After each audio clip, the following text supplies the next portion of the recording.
We also have with us Mr. Claudio Cordone, who is with Amnesty International. He's the Senior Director for Research and Regional Programs for Amnesty.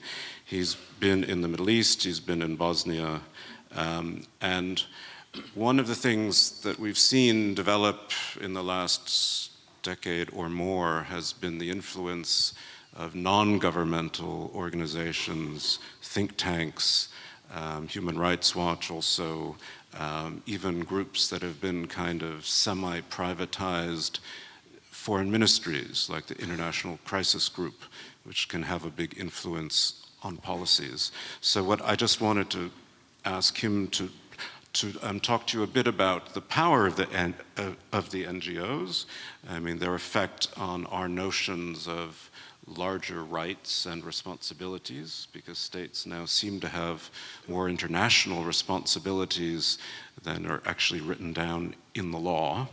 And there's a kind of power of public disgust, which works sometimes pretty well, and then in the case of Darfur, not well enough. So Mr. Cordone, could you talk for us a bit? Thank you. Bonjour, good morning. A few words about how I see the power of NGOs. There used to be a time when NGOs were, at least human rights NGOs, were relied on to provide information. I think today that's less of a function. There are many more ways to find out what's going on.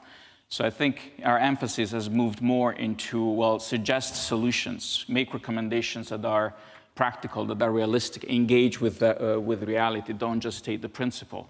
And that's something that certainly we've been trying to do.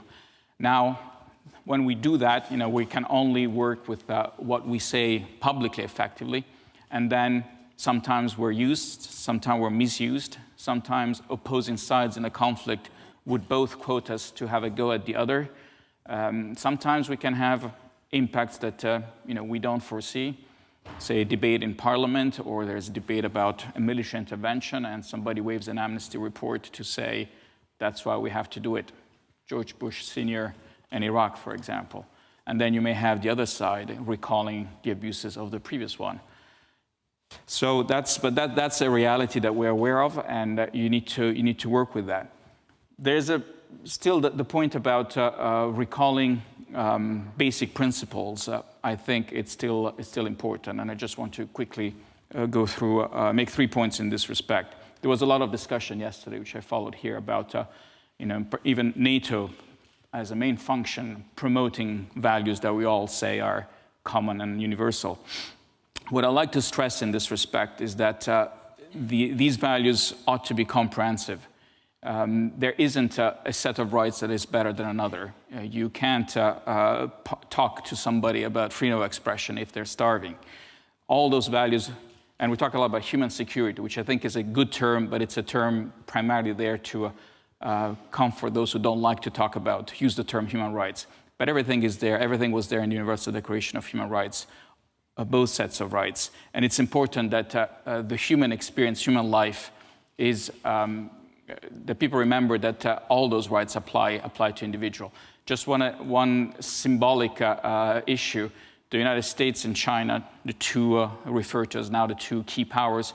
One still has not ratified the Covenant on Civil and Political Rights. The other one has not ratified the Covenant on Civil and Political Rights. We continue with this bipolarism that should be overcome. The second point is about stressing how these values are universal. And there was a discussion yesterday about respect for different cultures, which is absolutely right. On the other hand, as was said before by Henri Lévy, Afghan women do not want to be killed if they're seen with the wrong man. People want to go to school and learn, regardless of their culture, regardless of other things. So those values are there, are universal, and should be respected. My last point is about also double standards. Those who put themselves, and that include Amnesty International, in recalling principles must be willing to live by those. And so it's certainly President al-Bashir from Sudan should be brought to trial and Darfur should be dealt with. But on the other hand, you can't then forget that things are happening in Gaza and elsewhere, and no one is held accountable for.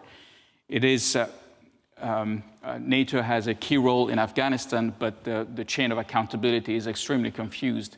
And in discussion that I've had here in the past, sometimes when we were in Brussels, we were told, that's not us, the responsibility is in capitals. You go in capitals, they were told, it's not here, go back to Brussels.